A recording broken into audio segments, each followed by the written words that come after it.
बहुत सारे लोगों ने बहुत सारी कोशिशें की थी और मैंने आपको पहले बताया था कि यानी कल मैंने इसको ट्वीट भी किया था कि हुकूमत कोशिश कर रही है कि एक मरतबा फिर बेंच टूट जाए।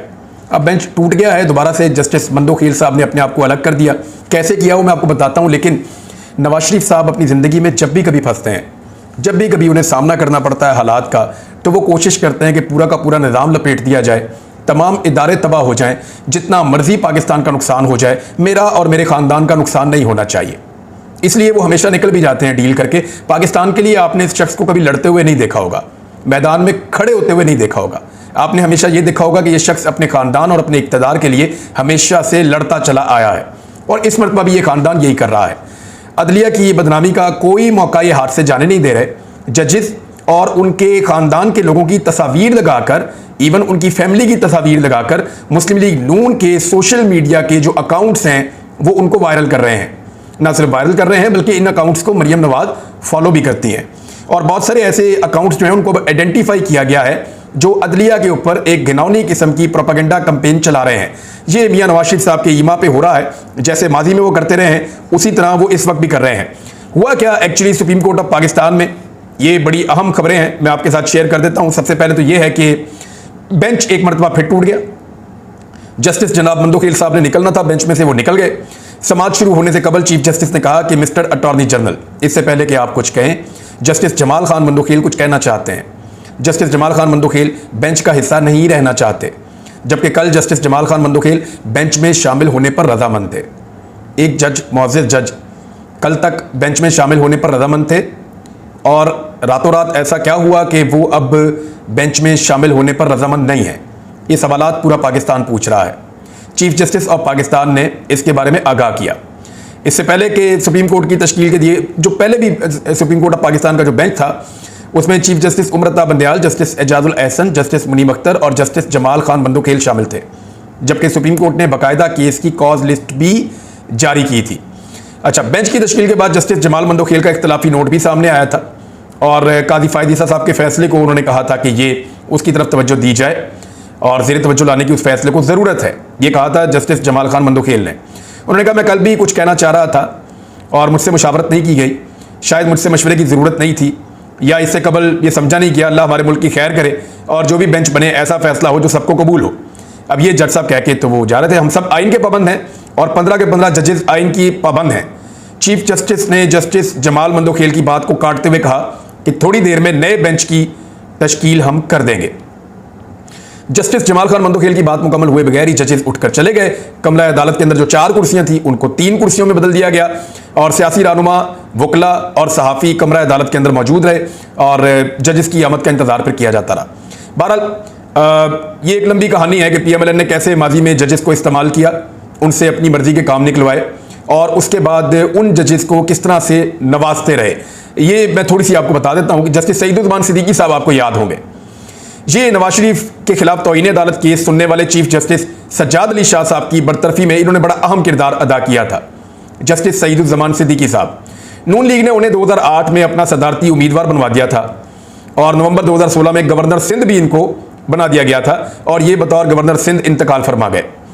जस्टिस रफीक तारड़ साहब आप अच्छी तरह जानते हैं, उन पर इल्ज़ाम रहा कि उन्होंने नवाज शरीफ के कहने पर जस्टिस सज्जाद अली शाह की बरतरफी में अहम किरदार अदा किया था और जस्टिस रफीक तारड़, ये अता तारड़, आज वो उनका पोता भी उसी हस्ते पे है, उन्होंने कहा जी नवाज शरीफ को अपनी जमात के टिकट पर सेनेटर बनवाया और सदर पाकिस्तान भी बनवाया, यानी इनको भी नवाजा गया था। गिलगित बल्तिस्तान के जो चीफ जज थे राणा शमीम, नवाज शरीफ के दौर में गिलगित बल्तिस्तान में चीफ जज रहे हैं और इन्होंने एक झूठा हलफनामा भी नवाज शरीफ साहब के लिए जमा करवाया था और सामने आया था इनका। फिर उस पर इसको अदालत में बुलाया गया और अदालत के अंदर उन्होंने माफ़ी मांगी और माजरत की और उन्होंने कहा, उनके बेटे ने शरीफ खानदान के साथ एतराफ़ किया कि हमारे बड़े अच्छे ताल्लुकात हैं और वो हमें बड़ा नवाजते रहे हैं। जज एजाज एवान साहब की भी एक मिसाल दे दूँ, और तो बहुत सारे जजेस हैं जिनकी टेलीफोन कॉल्स हैं, जिनके रिश्तेदारों की नौकरियां हैं, जिनको बहुत सारे फ़वाइद हैं जो शरीफ खानदान पहुँचाता रहा है।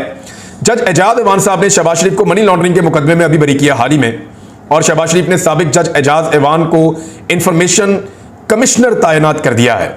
तो इस तरीके से शरीफ खानदान मैनेज करता है अदलिया को।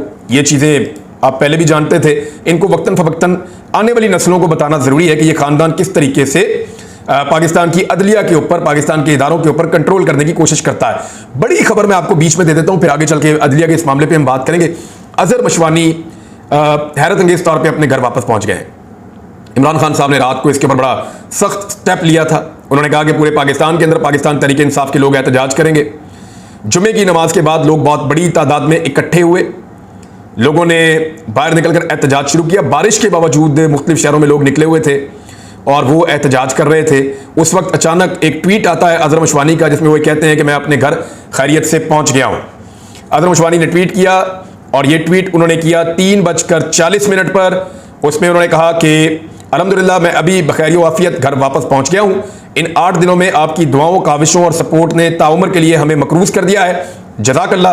दुआ है कि हमारे दीगर असीर कारकुनान भी जल्द अपनी फैमिलीज के साथ अफ्तारी करेंगे। एक तो इन्होंने कंफर्म किया कि ये असीर थे, इनको कैद किया गया था, ये कंफर्म किया है और मैं खैर आफियत से घर पहुंच गया हूं। यानी वो बता रहे हैं कि उनको रखा गया था। किसी इदारे ने, याद रखिएगा, तस्लीम नहीं किया कि अजहर मशवानी को किसने अपने पास रखा था। वो किसके पास था वो खुद बता सकता है या इमरान खान साहब बताएंगे। अभी इंपॉर्टेंट ये है कि अजहर मशवानी इमरान खान को क्या बताता है और अजहर मशवानी को कहां रखा गया, उससे क्या डील करने की कोशिश की गई, क्या उससे कुछ हासिल करने की कोशिश की गई या उसको कुछ समझाने की कोशिश की गई। ये चीज़ें अभी कबल वक्त हैं। देखते हैं कि अजहर मशवानी की इमरान खान साहब से मुलाकात करवाई जाती है तो उसके बाद किस किस्म की खबरें सामने आती हैं। ये पब्लिक प्रेशर भी हो सकता है और इमरान खान साहब के लोगों को तोड़ने की ये कोशिश भी हो सकती है। अजहर मशवानी का 8-9 दिन के बाद घर वापस आ जाना उनके घर वालों के लिए तो एक अच्छी खबर है, लेकिन बहुत सारे लापता अफराद अब भी गायब हैं और उनकी फैमिलीज उनका इंतजार कर रही हैं। मैं उम्मीद करता हूं जैसे अजहर मशवानी वापस आ गया है वैसे ही वो बाकी लापता अफराद भी अपने खानदानों से आकर मिल पाएंगे। ना सिर्फ मिल पाएंगे बल्कि आइंदा के लिए इंसानों को लापता करने का सिलसिला पाकिस्तान में खत्म हो जाएगा, क्योंकि किसी आइन में और कानून में इसकी कोई गुंजाइश नहीं है। अब आ जाए, ये तो एक अच्छी खबर थी, मैंने आपके साथ शेयर कर दी। अब आ जाए वापस अपनी असल खबर की तरफ कि अदालत के अंदर क्या चल रहा है और चलेगा क्या। अब 3 रुकनी बेंच है जी हमारे पास। इसमें एक चीफ जस्टिस ऑफ पाकिस्तान जनाब जस्टिस अता बंदयाल साहब, उमर अता बंदयाल साहब, और दूसरे जस्टिस इजाजुल हसन साहब और तीसरे जस्टिस मुनीब अख्तर साहब। तो इस तरह ये 3 मुअज़्ज़िज़ जज साहिबान इस मामले को पीर वाले दिन सुबह 9:30 बजे दोबारा सुनना शुरू करेंगे। कोशिश की गई कि फुल कोर्ट बनाया जाए या फुल बेंच एक तश्कील दिया जाए, लेकिन इस मामले को रिजेक्ट कर दिया गया अदालत की जानिब से फिलहाल, और सुप्रीम कोर्ट ऑफ पाकिस्तान ने इसको रिजेक्ट किया, मुस्तरद किया कि फुल कोर्ट नहीं बनेगा। जो बेंच बना हुआ है वही इस मामले को आगे चलाएगा। चीफ जस्टिस ऑफ पाकिस्तान की सरबराही में जस्टिस इजाजुल हसन और जस्टिस मुनीब अख्तर पर मुश्तमिल सुप्रीम कोर्ट के 3 रुकनी बेंच ने पंजाब और खैबर पख्तूनख्वा इंतखाबात इल्तवा के खिलाफ इमरान खान की दरख्वास्त की समाअत की है। पाकिस्तान बार कौंसिल की फुल कोर्ट की इस्तदा जो है उन्होंने की और उसमें फुल कोर्ट बनाए या कम अज़ कम फुल कोर्ट मीटिंग की जाए, जिसके ऊपर जो है वो मुस्तरद कर दी गई है दरखास्त। फिलहाल जजेस के आपस में ताल्लुकात अच्छे हैं, ये चीफ जस्टिस ऑफ पाकिस्तान ने कहा। उन्होंने कहा हम सोच रहे हैं जजेस के आपस में ताल्लुकात अच्छे हैं, बामी एतराफ़ और शाइस्ता गुफ्तगू पहले भी हुई, बाद में भी सियासी मामलात सामने आए जिस पर मीडिया और प्रेस कॉन्फ्रेंसेस से तेल डाला गया। अदालत ने सारे मामले पर तहम्मुल का मुजाहरा किया है। कुछ लोग चंद जजेस पर तनकीद कर रहे हैं, कुछ लोग दूसरे जजेस पर तनकीद कर रहे हैं। हम इस मामले को भी देखेंगे। समाअत के बाद कुछ मुलाकातें करूंगा। तवक्को है कि पीर का सूरज अच्छी नवीद लेकर तुलू होगा। अटॉर्नी जनरल ने कहा कि अदालत से गुजारिश है कि पहले दर्जा हरारत कम करें। अच्छा, एक और चीज़ है, देखें PMLN ने एक बड़ा प्रोपेगेंडा किया था कि चीफ जस्टिस ऑफ पाकिस्तान के ऊपर बहुत दबाव है, या तो फुल कोर्ट बना दें तो या फिर इस्तीफा दे दें। अच्छा, ये एस्टेब्लिशमेंट की तरफ से भी एक मुतालबे के तौर पे सामने आ रहा है, क्योंकि कामरान खान साहब को कभी कभी एस्टेब्लिशमेंट अपने फायदे के लिए इस्तेमाल कर लेती है या उनके ऊपर दबाव डालते हैं कि आप ये वाली बात करें, और भी कुछ सहाफ़ी उन पर भी करते हैं। और कामरान खान साहब ने जब ये बात की तो बहुत हैरत हुई पाकिस्तान में लोगों को कि आप ये क्या बात कर रहे हैं कि या तो आप फुल कोर्ट बनाएं तो या फिर आप मुस्ताफ़ी हो जाएं। यानी आप चीफ जस्टिस ऑफ पाकिस्तान को ऑप्शंस दे रहे हैं। ये ऑप्शंस जो है ये पाकिस्तान की एस्टेब्लिशमेंट और पाकिस्तान की हुकूमत की जानिब से इस किस्म की आ रही थी। इस्तीफे के लिए बहुत ज़्यादा र्यूमर्स चलाई गई, लेकिन इस्तीफा नहीं आया। बड़ी मायूसी हुई है, गलत किस्म के ट्रेंड्स बनाए जा रहे हैं और इन ट्रेंड्स के जरिए से कोशिश की जा रही है कि अदलिया के ऊपर दबाव डाला जाए। अच्छा, अब अदलिया ने कहा क्या? उन्होंने कहा कि चीफ जस्टिस ने बताया कि जजेस को दफातर से निकालकर घरों में कैद किया गया था। मौजूदा हुआ कि जजेस वापस दफ्तर में आ गए। 90 की दहाई में कई बेहतरीन जजेस वापस नहीं आ सके। उन्होंने कहा मुशर्रफ ने जिन जजों को निकाला था वो वापस आ गए थे वकला तहरीक के नतीजे में, लेकिन जिन जजेस को नवाज शरीफ ने खराब किया था वो वापस नहीं आ सके 90 की दहाई वाले। आइन जमहूरियत को जिंदा रखना है। कल तक जेलों में रहने वाले आज असम्बली में तकारीर कर रहे हैं। इसकी वजह यह है कि वो आवाम के नुमाइंदे हैं। असम्बली की मुद्दत होती है और हाउस के सरबराह को तहलील का इख्तियार है। 90 दिन का वक्त अप्रैल में ख़त्म हो रहा है। चीफ जस्टिस ने रिमार्क्स दिए कि सदर ने 90 दिन की मुद्दत के 15 दिन बाद तारीख दी। सदर को इलेक्शन कमीशन ने हालात नहीं बताए थे। सदर को हालात से आगाह किया होता तो शायद वो 30 अप्रैल की तारीख ना आती। अदालत के सामने मसला 8 अक्टूबर की तारीख का है। अदालत को ठोस वजह बताएं या डायलॉग शुरू करें। हुकूमत को माजी भुलाना पड़ेगा। उन्होंने कहा एक फरीक पार्टी चेयरमैन की गारंटी दे रहा है, शायद हुकूमत को भी माजी भुलाना पड़ेगा। असेंबलियों की मुद्दत वैसे भी अगस्त में मुकम्मल हो रही है। अगर हुकूमत और अपोजिशन के मुज़ाकरात हों तो कुछ दिन वक्फा कर लें। अगर मुज़ाकरात नहीं होते तो आईनी किरदार अदा करेंगे। अदालती फैसला बाइख्तियार होगा। ये हुकूमत और अपोजिशन अगर मिलकर, अदालत जो कहना चाह रही है, एक्चुअली जो चीज़ें जाती हुई नजर आ रही है वो ये है कि हुकूमत और अपोजिशन मिलकर तय कर ले कि इंतखाबात कब करवाने, बजट के बाद करवाने या बजट से पहले करवाने। अगर तो ये हुकूमत बज़िद है कि ये बजट देना चाहती है तो ठीक है, जून में बजट दे दे और अगस्त में इंतखाबात करवा दे। कोई एक टाइम तय कर ले और सुप्रीम कोर्ट ऑफ पाकिस्तान को वो तारीख बता दे, सितंबर में, अगस्त में, अक्टूबर में, जब भी इंतखाबात करवाने हैं वो एक तारीख कर ले। अदरवाइज फिर सुप्रीम कोर्ट ऑफ पाकिस्तान आइन के मुताबिक फैसला करेगी और आइन कहता है कि 90 दिन के अंदर इंतखाबात करवाए जाए, इसके अलावा नहीं हो सकता। चीफ जस्टिस ने कहा कि आपको किसने कहा कि 2 जजेस बेंच से अलग हुए थे? अदालत का 27 फरवरी का हुक्म पढ़े, इसमें कहां लिखा है मामला चीफ जस्टिस को बेंच की असरे 9 तश्कील के लिए भेजा गया था। चाहता तो तमाम जजेस को भी तब्दील कर सकता था। अगर आप वही करना चाहते हैं जिससे मसला बना तो हमारी प्राइवेसी में मुदाखलत होगी। समाअत रोकने वाला हुक्म समाअत रोकने वाला हुक्म हम जजेस आपस में जेर बहस लाएंगे। आप दर्जा हरारत कम करने वाली ऑप्शन पर ही रहे, जल्द ही इन मामलात को सुलझा देंगे। अच्छा, फुल कोर्ट मेरे जहन में था, चीफ जस्टिस ने यह भी बताया। उन्होंने कहा कि फुल कोर्ट वाला मामला मेरे जहन में था। एक बात यह है कि मामूल के मुकदमात मुतासिर ना हो, बाद औक़ात तमाम जजेस दस्तयाब भी नहीं होते। गुज़िश्ता हफ्ते कोयटा, कराची और लाहौर में भी बेंच थे, इस हफ्ते भी लाहौर में बेंच था। 9 रुकनी बेंच तश्कील देते वक्त तमाम जजेस के बारे में सोचा और जस्टिस अतर बिन को आइन से हम आहंग पाया। Justice Mansoor Ali Shah, justice Yahya Afridi, justice Munib Akhtar आइन के माहिर हैं।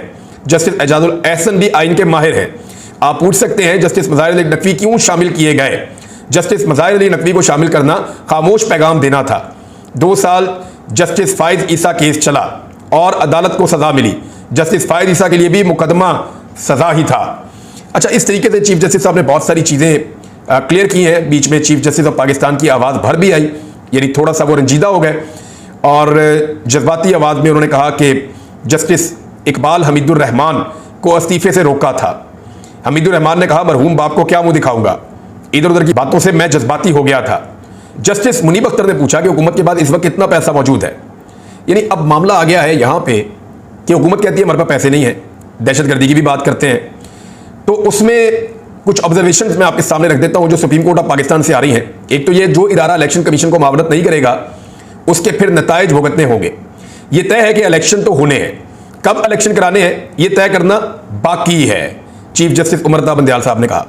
यानी तमाम इदारों के लिए ये जिम्मेदारी है कि वो इलेक्शन कमीशन के साथ ताउन करेंगे, चाहे फौज है, चाहे अदलिया है, चाहे दीगर इदारे हैं, चाहे ब्यूरोक्रेसी है, चाहे हुकूमत को फंड्स देने हैं, महकमा खजाना है, सबको ताउन करना है इलेक्शन कमीशन ऑफ पाकिस्तान के साथ। और जो नहीं करेगा फिर उसको नताइज भुगतना पड़ेंगे।